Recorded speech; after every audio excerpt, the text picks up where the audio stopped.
Income tax विभाग इस समय अलर्ट मोड पर है।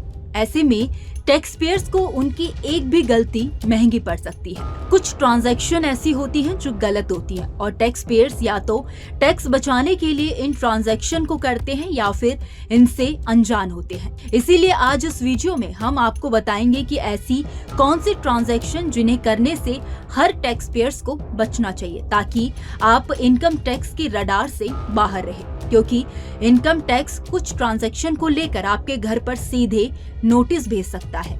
दरअसल इनकम टैक्स डिपार्टमेंट इन दिनों कैश ट्रांजैक्शन को लेकर काफी ज्यादा सतर्क है। ऐसे में ज्यादा कैश में ट्रांजैक्शन करना आपके लिए खतरे से कम नहीं है। इनकम टैक्स डिपार्टमेंट की कुछ खास तौर की ट्रांजैक्शन पर नजर रहती है। ट्रांजैक्शन चाहे ऑफलाइन हो या फिर ऑनलाइन, अगर एक लिमिट से ज्यादा आपने कर दी तो सीधे आपके घर के दरवाजे पर इनकम टैक्स वालों का नोटिस आ जाएगा। ऐसे में आइए जानते हैं इन कैश ट्रांजैक्शन के बारे में। एक साल में अगर आप एक बार या फिर एक से ज्यादा बार में एफडी में 10 लाख रुपए या उससे ज्यादा जमा करते हैं तो इनकम टैक्स विभाग आपसे पैसों के सोर्स के बारे में सवाल कर सकता है। ऐसे में अगर मुमकिन हो तो एफडी में ज्यादातर पैसे ऑनलाइन माध्यम से या फिर चेक के जरिए जमा करें। अगर कोई शख्स एक फाइनेंशियल ईयर में अपने एक अकाउंट में या एक से ज्यादा अकाउंट्स में 10 लाख रुपए या उससे ज्यादा की रकम कैश में जमा करता है तो इनकम टैक्स पैसों के सोर्स को लेकर सवाल कर सकता है। चालू खातों में अधिकतम सीमा 50 लाख रुपए है। कई बार लोग क्रेडिट कार्ड का बिल भी कैश में जमा करते हैं। अगर आप एक बार में 1 लाख रुपए से अधिक कैश क्रेडिट कार्ड के बिल के तौर पर जमा करते हैं तो इनकम टैक्स विभाग आपसे सवाल कर सकता है। वहीं अगर आप एक फाइनेंशियल ईयर में 10 लाख रुपए से अधिक के क्रेडिट कार्ड बिल का भुगतान कैश में करते हैं तो भी इनकम टैक्स विभाग आपसे सवाल पूछ सकता है कि आप इतना सारा पैसा कहां से लाए। प्रॉपर्टी रजिस्ट्रार के पास अगर आप कैश में बड़ी ट्रांजैक्शन करते हैं तो उसकी रिपोर्ट इनकम टैक्स विभाग के पास भी जाती है। अगर आप किसी 30 लाख या उससे अधिक की प्रॉपर्टी को कैश में खरीदते हैं या फिर बेचते हैं तो प्रॉपर्टी रजिस्ट्रार की तरफ से इसकी जानकारी इनकम टैक्स विभाग को जाएगी। अगर आप शेयर, म्यूचुअल फंड, डिबेंचर और बॉन्ड में बड़ी मात्रा में कैश ट्रांजैक्शन करते हैं तो आपको दिक्कत हो सकती है। एक फाइनेंशियल ईयर में ऐसे इन्वेस्टमेंट्स में अधिकतम 10 लाख रुपए तक का ही कैश ट्रांजैक्शन किया जा सकता है।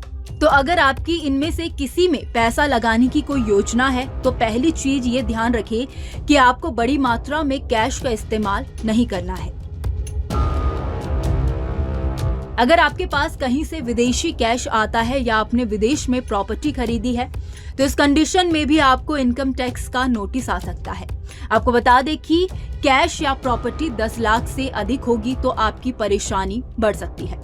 इसमें विदेशी यात्रा चेक, विदेशी डेबिट और क्रेडिट कार्ड शामिल है। आपको बता दें कि इनकम टैक्स फाइल करने की तारीख नजदीक आ रही है। 31 जुलाई को आईटीआर भरने की आखिरी तारीख है। ऐसे में सभी टैक्स पेयर्स से डेडलाइन पर टैक्स भरने के लिए कहा गया है।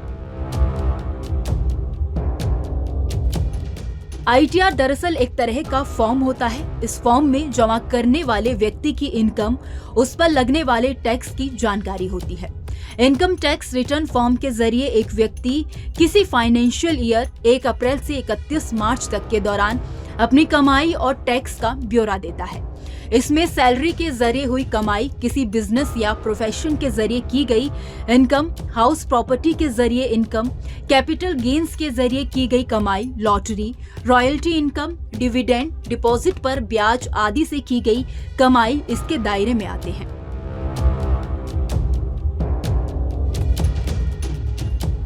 इनकम टैक्स डिपार्टमेंट के अनुसार 7 तरह के आईटीआर फॉर्म होते हैं, जैसे कि आईटीआर फॉर्म 1 से लेकर आईटीआर फॉर्म 7 तक। किसी व्यक्ति को कौन सा फॉर्म भरना होता है यह इनकम और उसके नेचर पर निर्भर करेगा। इनकम टैक्स रिटर्न को ऑनलाइन फाइल करने के लिए सबसे पहले आपको इनकम टैक्स की ऑफिशियल वेबसाइट पर जाना होगा। इसके बाद आपको अपना पैन नंबर और पासवर्ड डालकर लॉगिन करना होगा। फिर आपको असेसमेंट ईयर और फाइनेंशियल ईयर दिखेगा। अगर आपको वित्त वर्ष 2023 से 24 के लिए ITR फाइल करना है तो फाइनेंशियल ईयर का ऑप्शन चुनें। अगर आपको साल 2024 से 25 के लिए ITR फाइल करना है तो असेसमेंट ईयर का ऑप्शन चुनें। इसके बाद आपको इंडिविजुअल, HUF या अन्य का ऑप्शन दिया जाएगा। इसमें आपको इंडिविजुअल सेलेक्ट करना होगा। अगले स्टेप में इनकम टैक्स रिटर्न फॉर्म को चुनें। आपको जिस फॉर्म की जरूरत हो आप सेलेक्ट कर सकते हैं। इसके बाद बेसिक छूट, टैक्सेबल इनकम की जानकारी को भरना होगा। इसके बाद दी गई जानकारी को अपडेट करना होगा। इसमें आपको अपनी पर्सनल डिटेल भी भरनी होगी। आगे आपको अपनी कमाई, टैक्स और कटौती के बारे में पूरी जानकारी देनी पड़ेगी। इसके बाद आपका ITR कंफर्म होगा। इसके बाद आप प्रिंट आउट निकालकर एक कॉपी वेरिफिकेशन के लिए इनकम टैक्स विभाग को भेजें। अगर आपका कोई टैक्स बचता है तो आपको उसका भुगतान करना पड़ेगा। फॉर्म सबमिट करने के बाद ई-वेरिफिकेशन करना बिल्कुल भी ना भूलें। इनकम टैक्स रिटर्न को ऑनलाइन फाइल करने के लिए सबसे पहले उपयुक्त ITR फॉर्म ऑफिशियल वेबसाइट से डाउनलोड करें। इसे प्रिंट करके भरें और इनकम टैक्स विभाग के कार्यालय में जमा करें। जमा करने के बाद आपको एक रसीद मिलेगी जो आपको सुरक्षित रखनी होगी। यदि आप 31 जुलाई के बाद और 31 दिसंबर 2024 तक रिटर्न फाइल करते हैं और आपकी कमाई के हिसाब से आपको पेनल्टी देनी पड़ सकती है। अगर आप 31 दिसंबर के बाद फाइल करते हैं तो यह दंड और ज्यादा अधिक हो सकता है और अन्य कानूनी कार्रवाई भी आप पर की जा सकती है। ऐसे में जल्द से जल्द ITR को भरें, नहीं तो आप पर जुर्माना भी लग सकता है। खैर, इस खबर में इतना ही। इस खबर को लेकर आपकी क्या राय है आप हमें कमेंट सेक्शन में जरूर बताइए। वीडियो अगर पसंद आया हो तो वीडियो को लाइक और शेयर करना ना भूलें। बाकी देश और दुनिया की तमाम बड़ी अपडेट्स के लिए देखते रहिए न्यूज नेशन का डिजिटल प्लेटफॉर्म। न्यूज नेशन अब व्हाट्सएप पर खबरों की ताजा अपडेट के लिए न्यूज नेशन के इस QR कोड को स्कैन करें।